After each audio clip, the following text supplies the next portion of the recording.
So இன்றைக்கி market பார்த்தீங்கன்னா, ஒரு சின்ன கேப் அப் குடுத்துருந்தாங்க. நியர்லி ஒரு 50 பாயிண்ட் கிட்ட கேப் அப் குடுத்து ஓப்பன் ஆனாங்க. ஸோ இந்த கேப் அப் ஓப்பனிங் வந்து பாசிட்டிவ் சைட்ல வந்து ஆல்மோஸ்ட் ஒரு 30 மினிட்ஸ்லேயே வந்து இது வந்து உங்களுக்கு 24,292 இந்த ரேஞ்ச் வந்துட்டாங்க.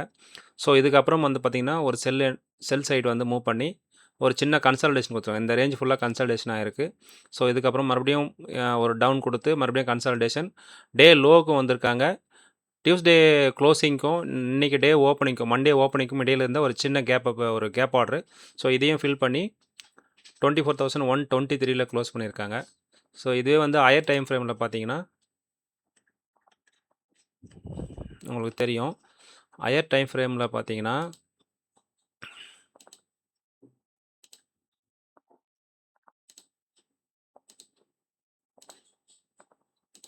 இந்த ஏரியா இந்த ஏரியா வந்து பார்த்தீங்கன்னா, கிட்டத்தட்ட ஒரு 6, 7 டேஸ் ட்ரேடிங் டேஸோட டே கேண்டில் இது. ஸோ இது டோட்டலாகவே ஃபுல்லாக கன்சாலிடேஷன் ரேஞ்சில் இருக்காங்க. ஒன்ஸ் வந்து இந்த ஏரியாவை பிரேக் பண்ணி அப் சைடு மூவ் பண்ணாலும் ஒரு மொமெண்டம் எதிர்பார்க்கலாம். ஸோ டவுன் சைடு வந்தாலும் ஒரு மொமெண்டம் எதிர்பார்க்கலாம்.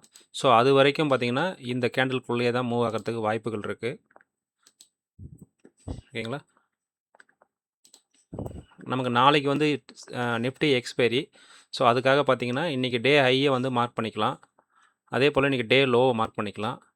இதுக்கிடையில் பார்த்தீங்கன்னா, இந்த இடத்துல வந்து செல்லிங் வந்து முடிஞ்சு ஒரு பையிங் மொமெண்டம் வந்திருக்கு. ஸோ இந்த பிளேஸில் பார்த்தீங்கன்னா, இங்கே ஒரு என்ட்ரி கொடுத்துருக்காங்க. மறுபடியும் இங்கே வந்து அது இங்கே சப்போர்ட் ஆகிருந்தது, இங்கே ரிஜெக்ட் ஆகிருக்கு. 2 முறை ரிஜெக்ட் ஆகிருக்கு. அதனால் 24, 147, 150 இந்த ரேஞ்சை வந்து மார்க் பண்ணிக்கலாம். ஸோ நாளைக்கு மார்க்கெட் எங்கே ஓப்பன் ஆகுதுன்றதை பொறுத்து தான் டிசைட் பண்ண முடியும்.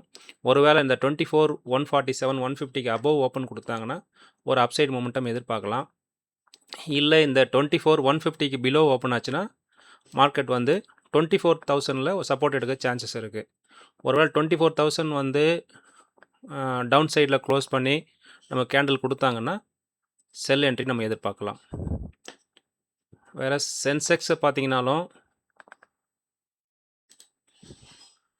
சென்செக்ஸ் பார்த்தாலும் இதே ஃபார்மேட்டில் தான் இருக்குது. உங்களுக்கு ஹையர் டைம் ஃப்ரேம்லேயும் டே கேண்டில் பார்த்தீங்கன்னாக்கா நிஃப்டி என்ன மாடல் இருக்கோ அதே மாடலில் கன்சாலிடேஷன் ரேஞ்சில் இந்த ஏரியா கன்சாலிடேஷனில் தான் இருக்குது. பேங்க் நிஃப்டியில் மட்டும் இந்த ஏரியா வந்து ஒரு நல்ல சப்போர்ட்டாக ஃபார்ம் பண்ணியிருக்காங்க.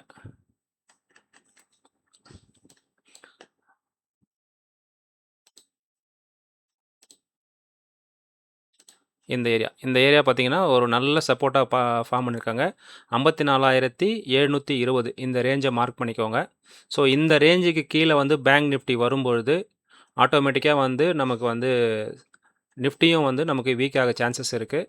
இல்லை இதுக்கு மேலே இருக்கிற வரைக்கும் நமக்கு அப்சைட் மொமெண்டம் கிடைக்கும். ஸோ நாளைக்கு நிஃப்டி எக்ஸ்பைரின்றதுனால ரெஸ்பான்சிபிளாக ட்ரேட் பண்ணுங்கள்.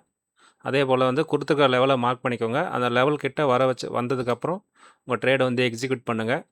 ஸோ கேபிட்டலில் வந்து ப்ரொடெக்ட் பண்ணுறது உங்கள் ஃபஸ்ட்டு ப்ரையாரிட்டியாக இருக்கட்டும். ஸோ ப்ராஃபிட்டுங்கிறது நெக்ஸ்ட்டு தான். ஓகே, தேங்க்ஸ் ஃபார் வாட்சிங்.